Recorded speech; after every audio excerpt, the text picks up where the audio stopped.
So there are phones that are big, there are phones that are wide, there are phones that have a 21:9 aspect ratio. Yes, cinema display, 4K. I'm talking about the Xperia one from Sony. Let's do some gaming.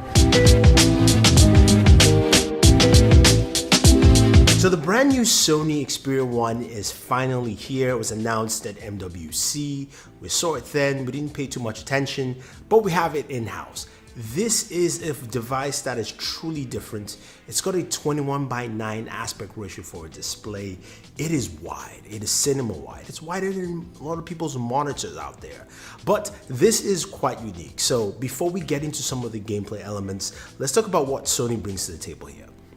So first off, it's a 4K display, it's HDR ready, supports HDR. You actually have to switch to, of course, that cinema HDR content. You can go into your settings on the display. You can switch between and toggle between the different display settings. Of course, that will also conserve your battery life. That being said, 4K HDR display, lovely looking display. And when you look at it side by side with devices like the Galaxy S10 Plus, the OnePlus 7 Pro, you can see it's slightly taller than the OnePlus 7 Pro and also slimmer than both devices together. So you can see how thin it is. So which brings something quite interesting. It's a little bit difficult to get to the top of the device while you're using it if you were trying to navigate across.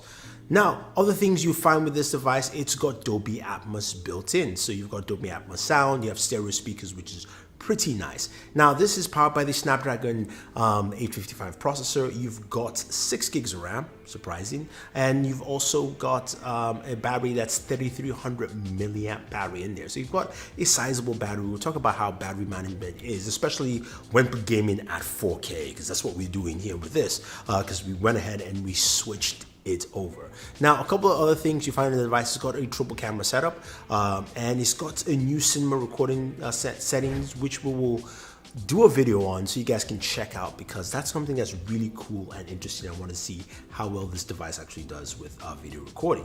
Now, there is no headphone jack at all, but you do have Dolby Atmos, you've got stereo speakers. So we're going to hear all that. We're going to jump into gaming. We're going to play a couple of games. We'll give you our heat temperatures, let you know what we've gotten from this, and we'll be playing a few for you to see here. So let's go ahead and get into some gameplay.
So the first thing you notice is that almost every game automatically went to 21:9 aspect ratio.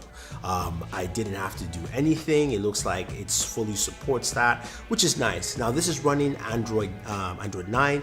It looks like it's a close to stock Android experience when you're going through the UI. Very simple, very smooth, which is nice. Now you also notice while we were gaming, there was a pinkish floating bar. That is the game enhancer, which allows you to do screen recordings up to 1080p, and also make sure that you are maximizing your system, you're gaming to with the most processing power of your system. It's not too in-depth in terms of settings, but it's still nice. Now, the games themselves, they all ran really well. When we played Fortnite, we played PUBG, we played Asphalt 9, and even all the games like Real Racing 3, those handled well and ran really good.